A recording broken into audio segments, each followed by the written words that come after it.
Alors l'an dernier, nous avions commencé à débattre de la régulation européenne qui se profilait, mais cette année, nous avons un texte, le DSA, un texte certes non définitif, enfin plutôt même deux textes, puisque nous avons aussi un amendement français du gouvernement au PJL dit séparatisme.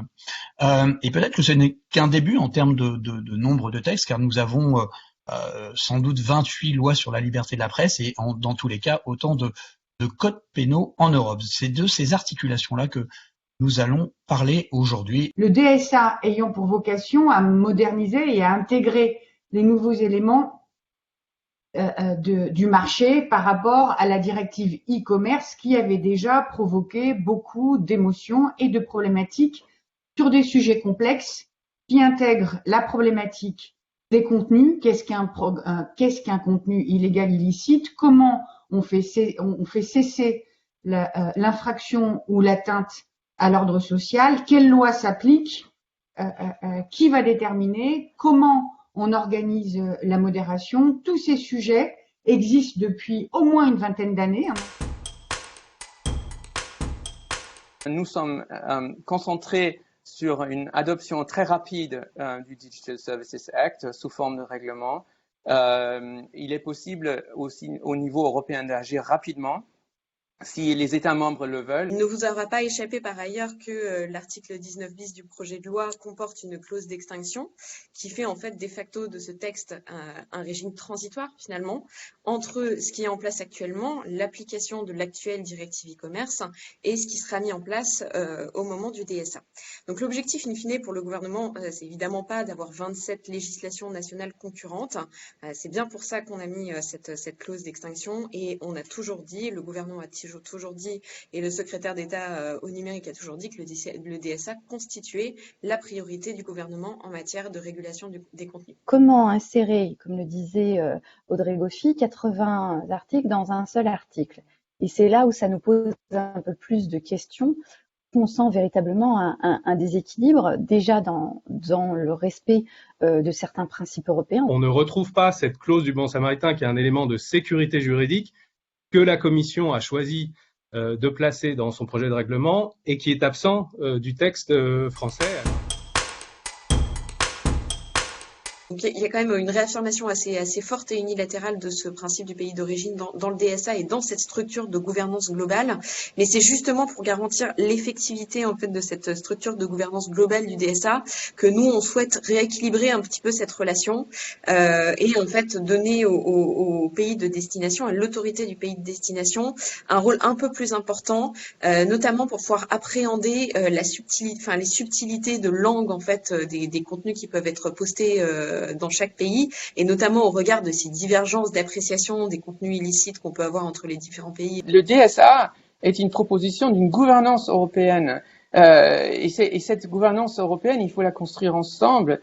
J'appréhende un tout petit peu que la distraction qui pourrait représenter une discussion juridique sur les dérogations du pays d'origine et les libertés de services transfrontalières, or que cette énergie pourrait être investie dans la construction de cette gouvernance européenne.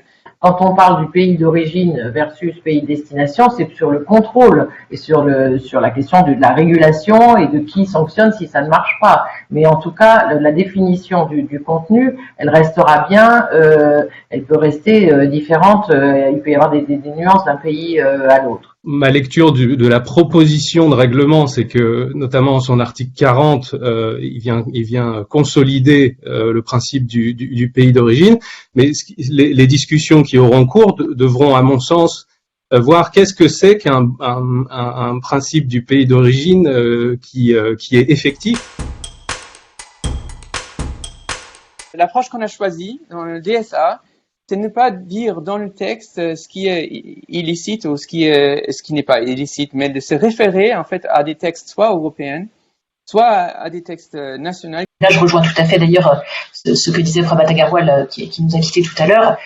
Cette vision holistique que l'on porte et pas du tout une vision qui tendrait à faire interdire des choses qui ne sont pas interdites par la loi. Vraiment, pour clarifier ce que l'État attend des plateformes, c'est au minimum qu'elles fassent respecter les interdictions prévues par la loi. La responsabilité des auteurs de contenu, pas seulement la responsabilité des plateformes. Nous, ce qu'on souhaite mettre sous la supervision du régulateur et ce qui sera éventuellement soumis à sanction, encore une fois, ce n'est pas le non-retrait individuel d'un contenu, mais une défaillance systématique d'un acteur à retirer suffisamment rapidement les contenus qui sont illicites. Nous avons une réalité qui est que les plateformes suppriment des contenus qui ne sont pas forcément illicites et qui ne sont pas forcément issus d'une notification par des utilisateurs. Il est indispensable que le régulateur ait une vision globale de l'ensemble des pratiques de modération des plateformes, qui ne sont pas forcément limitées d'ailleurs au retrait de contenu. Il y a énormément de pratiques qui sont sur la facilité de partage, la viralité, la démonétisation, la recommandation ou la rétrogradation.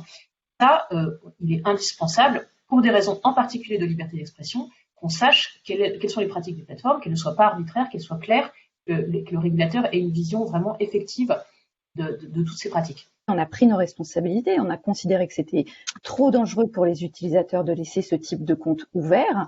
On en a assumé la responsabilité et derrière, on a mis tout un cycle aussi de vérification. Madame Durveil demandait à plus de transparence. Il faut savoir que quand on change une politique de nos standards de la communauté, c'est pas fait uniquement par Facebook, c'est fait avec un ensemble d'experts, d'académiques, de chercheurs. En revanche, il n'est pas interdit pour des plateformes qui sont des acteurs économiques de prévoir dans leurs conditions d'utilisation des interdictions qui vont plus loin que ce qui est prévu par la loi.